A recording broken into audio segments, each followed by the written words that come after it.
John, what are we standing in front of? This is the house that we built in 1968, and And how long were you and Eleanor married before you built this house? 15 years. 15 years. And how many children did you have here in this home? 68, it'd be been 8 of them. 8 of them. And where is this farm located? That's section 22, 13697, Quincy Township. And it's how far did you say from? Where's the closest town? New England, And that's how far? a little over 2 miles. And what are some of the memories you have from this house? Well, it was quite the deal because I did quite a bit of the work inside, and we lived in it while we were. It was a different house there, and we tore it down, rebuilt it, and we lived in it while we were doing the work. So what kind of work did you do personally in the house?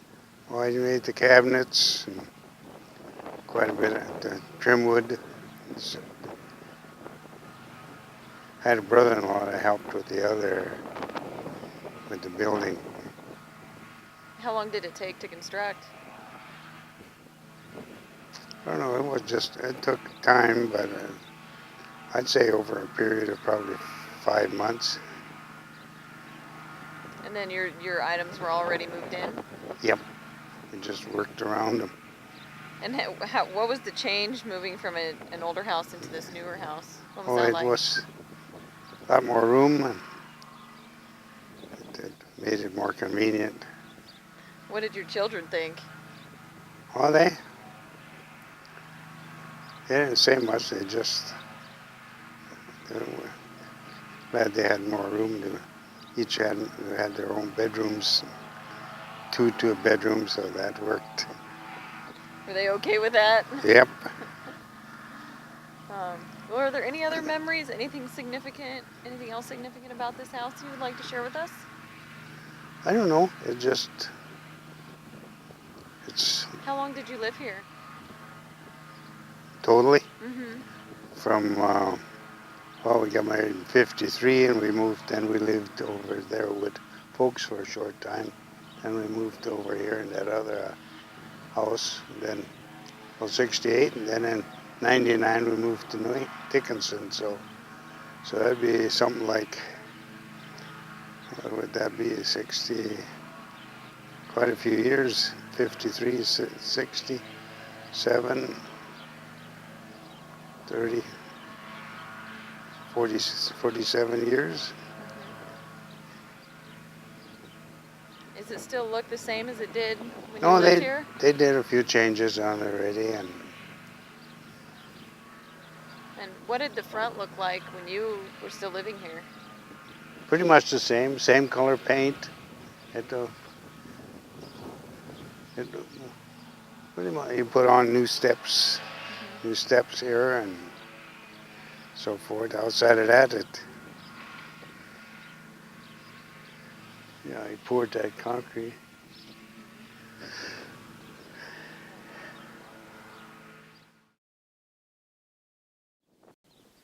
John, what is this structure over here? That's the original house on this farmstead that was built in 1918 by a family by the name of Jacob Reese. And then my mom purchased it in 1945. And did you spend most of your youth here? Yes. And what does the inside of this house look like? Well, it's quite a bit as a living room comes across, and here's the kitchen, and backside is bedroom, computer room, bathroom, and this here is pretty much storage now on this end. Does it look pretty much like it did when you lived in it? Quite a bit, yep. And you mentioned when we were at the newer house there that you lived here after you were married? Yep. And what was that like? Well, that was not too long. It was a little crowded, but And how did your parents feel about that for a while? well, they didn't say anything that it was. Well, then in '56 we bought that whole house and moved it up there. So then we lived there until for 12 years, as it was. It was the west half of that house was. And what do you remember about this house behind us? Well, there was an open porch on the other end that got torn off, and there was a porch here too that was changed. You can see it here with the blocks, the break, and so it gave it a little different appearance. How long ago did they do that? Well, that was done back in early '50s. Was that soon before you moved out? Yeah, Okay. And how long did your parents live here? my parents from '45 until '75, so they lived there 30 years. And did you have a favorite memory in this house that you'd like to share? I don't know. It was home. Did you ever have any chores just right out here around the house? Around the house, well, Mm-hmm. mowing grass and so forth. Did the front here look the same as it did? Pretty much, yep. Well, yeah, he did a little work. They did. Now I put them patio blocks down. Well, John, what is this building here? this building was built in 1970 as a dairy setup, in which we milked the cows, cooled the milk in the room that on this side, and then housed cattle in the back. So that How did that change the farming practices you had before? Or the well, it milking made it a lot practices? more convenient. And how much time would that save you compared to when you were younger? Well, you didn't have to crawl under the cows and do the milking and all the extra chores, and it was, well, there was the thing of the trend in order to go into grade A, to meet the grade A specifications, you had to do something like that. And how did this change things here on the farm? Did this building change any of your former practices? Not too much. It's still the chore had to be done, but it seemed to take less time to do it because I could handle more cows. How many more could you handle than Well, before? pretty much double. And can you explain what milking was like when you were a child? Well, then, as a child, why then you had to get the cow in and tie her up, and then sit down underneath and milk the cow by hand. And it was, you didn't, it wasn't the most fun, but it had to be done. How long would it take to milk one cow? Well, depending on how much milk and how, if it was a faster milker or a slower milker, or things are varied. And what is this small metal silo here? That was a feed tank that Okay. fed from there. It augured the grain up into the cows ate grain while they were being milked. So was it a 2-for-1? You get the milk and they get Yep, fed at the pretty same much. time? I kept them occupied, more relaxed. And were your cattle all grain fed, or did they go to pasture? Well, they went to pasture then too. This was just fed. They needed additional grain and additional hay or grass yet too. This was just a supplement to help them keep them, that you give them to. Was it difficult in the winter, rounding up the cattle, or did you keep them here? No, they were here. Mm-hmm. The worst thing in the winter was making sure that if the roads were tough, blizzards and so forth, is to make sure that the milk hauler could come in to pick up the milk so that you had room to do the next milking. And there were times when it happened that a couple of times we had to do some separating because trucks couldn't come in. And how big were the trucks? How much milk could they hold? Oh golly, I can't say offhand anymore what they held. There were tandem trucks, pretty good size. Well, they could pick up milk from about 8 or so dairy farms at a time. And how much milk could your tanks hold? Well, this one here, I had a 650-gallon tank. And how long would it take to fill that? It depending on what season, how many cows I was milking, what stage, but most of the time you had to make sure you had a 3-day supply tank, so that. Is that so the milk trucks would have time to come back out? That's right. What was their routine as far as coming out? Well, they had their route. Mm-hmm. They made them routes, and then they'd keep going from farm to farm and pick it up. But that one year we had snow that it was almost up. You could have touched that power line over there if you walked up on top of a snowbank. So that was a kind of winter that was miserable for everything. How did that affect the farm? Well, it put a crunch on it. You spent a lot of time moving snow yet besides your regular chores. Anything else you want to add about the milking barn? I don't think so. I don't know. That's pretty much.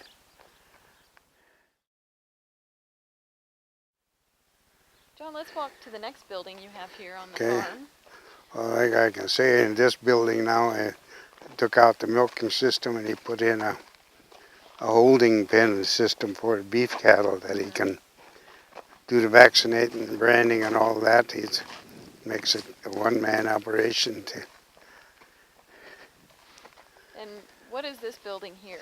That was built in 1960, and that was our milking barn at that time.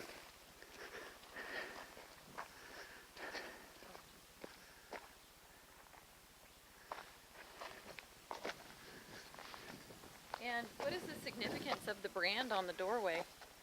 Well, that was the brand that my dad had, and I had it. Now I transferred it to Don. And just his livestock has all got that brand on it. And what was your dad's name? Dominic.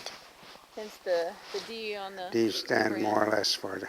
What about the diamond? Is that significant for anything?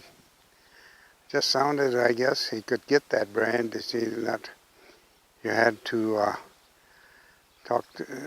get in touch with the state brand department to see what brand irons were available and what location you could put them on the animal, and so that was one that was available, so he took that.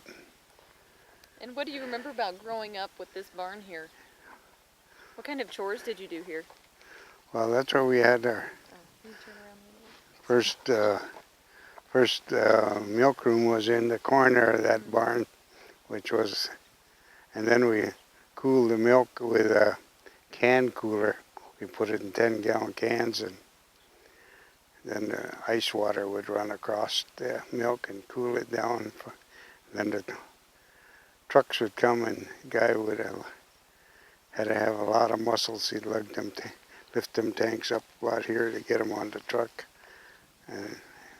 But the poor guy isn't living anymore. He worked himself to death, I guess.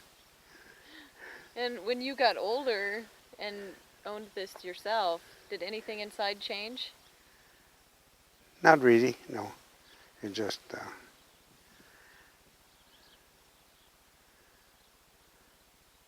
Still looks Oh. pretty much. Still, went into for loose housing and the building, and that was still the cows and the calves. Calves are housed on this side, and Is that what it's still used for today? he usually used it for a pair cows and calves in the spring when they're calving. And what did you usually do with it? Well, like the cows would be in free stalls and would be laying in there. So they could come and go and they could eat. They could eat if they wanted. They could go drink water and go lay down. They were just free to roam where they wanted to. They weren't tied up like they used to be in stanchions. And what about during the winter season? Where would the cows be kept? And that's where they were. This is the holding Yep. barn? Yep. Okay. Anything else about this barn you'd like to tell us, or I don't any think stories so. that you have? Not that. Originally, it had wood shingles on it. I mean, asphalt shingles. Mm-hmm. Now we've replaced it with a tin roof. How long ago was that? About 90. That was about in '96. We put the tin on. Is this the oldest building here on the farm? Well, no, the old house would be the oldest. And then it would be. Then I would say, well, then that other shop over there would be the next in line.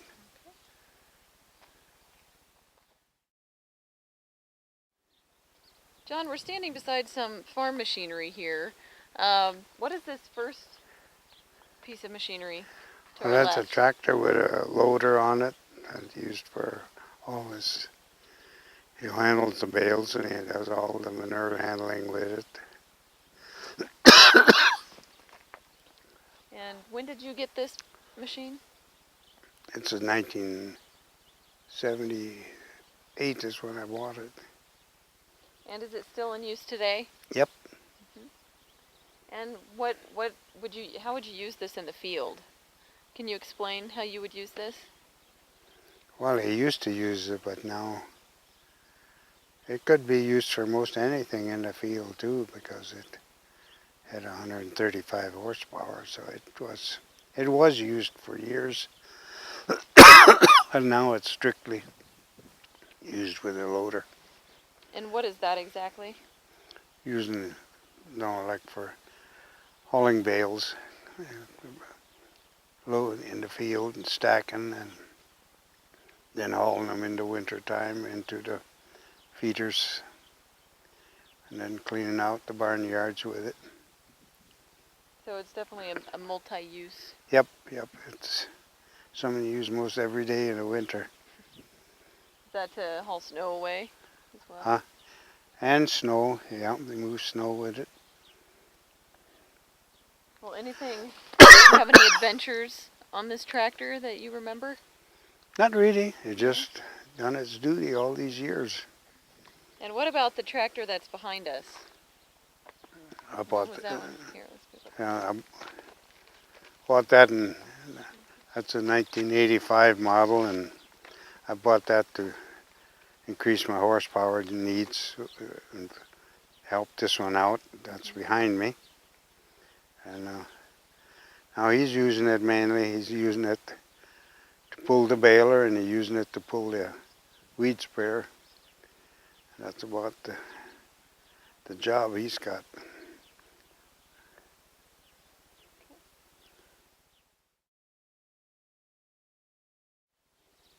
All right, John, we're standing near quite a few silos here. What were those used for? Well, they call them grain bins, and that's where the wheat and whatever crops that we harvest are stored in until they can be sold, or later on in the year, why they put the seed for the coming year into them, and that's what the reason for them. And how long have these bins been here? They've been here for quite a while. The one over at the far end those are the older ones, and they've been there for quite probably 35 years. And these here have been here for, what I say, 25 years, I would say, over on this side. And you mentioned crops, and there's some farmland behind us. Is that farmland that you yourself farmed?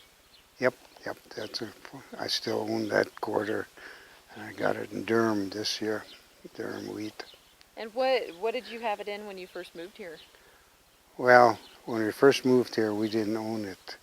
And We when you bought did it own it? after that. No, it became available a few years later. And then what did you usually grow? Wheat or Durham wheat or spring wheat. And what is special about Durham wheat?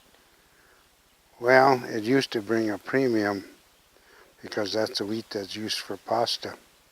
But in the last few years, it's just more or less another wheat for to have a rotation in your cropping practice.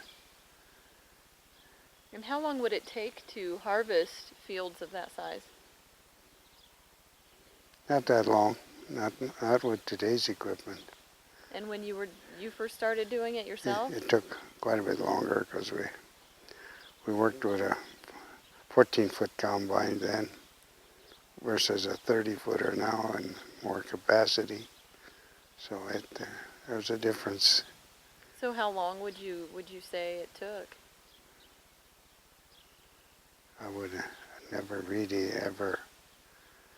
Well, it varies on how heavy the yield is as to how fast you can travel. Mm-hmm. If it's a good stand, you got to slow up quite a bit compared to if it's a thinner stand.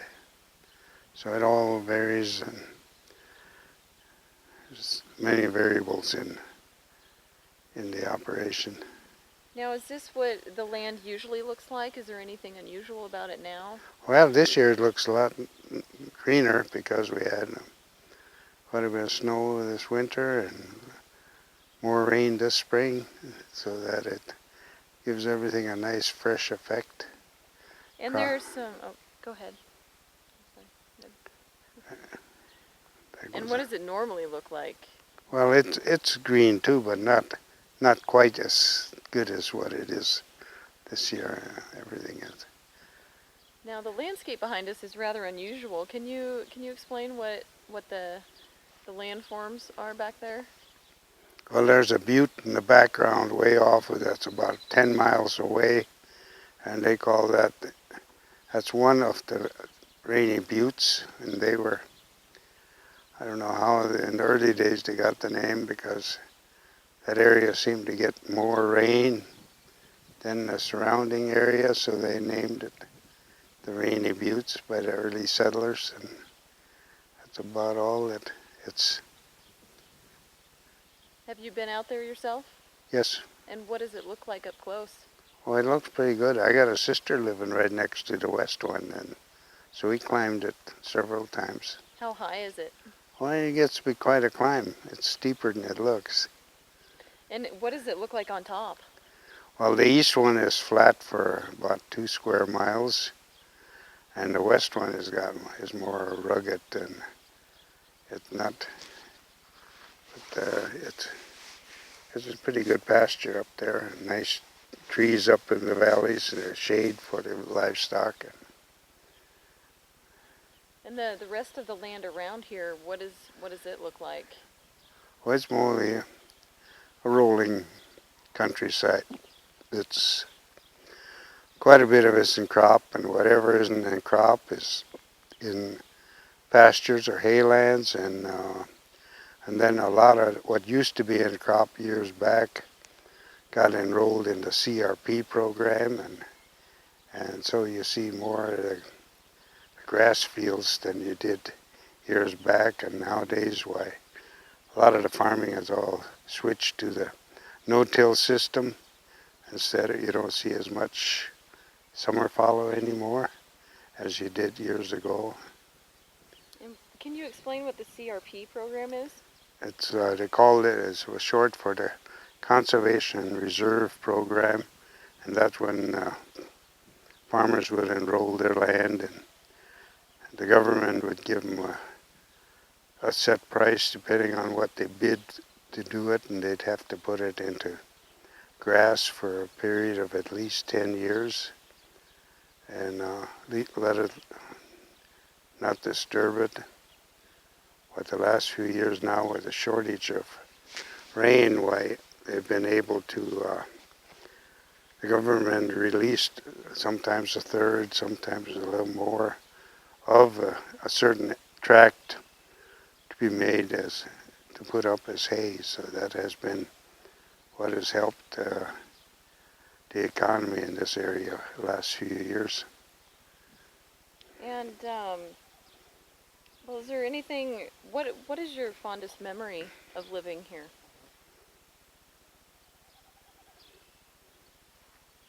I don't know, not really. I don't know just what I would pick out. Just,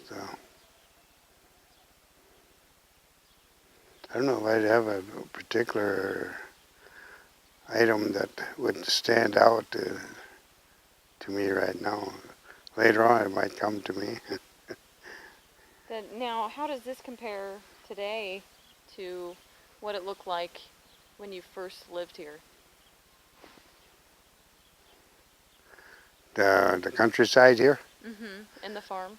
well, it's changed somewhat, but, well, farming practices are so much different that it helps for that practice, and there were hardly no trees on the place. I think there was one tree growing at the time. So, And did you plant those yourself? yeah, well, my folks planted some of them. Okay. Well, is there anything that has changed significantly since you've lived here? Not really. Well, is there anything else you would like to add about your old home? I don't know. It was a place to call home, and that's what's most important. That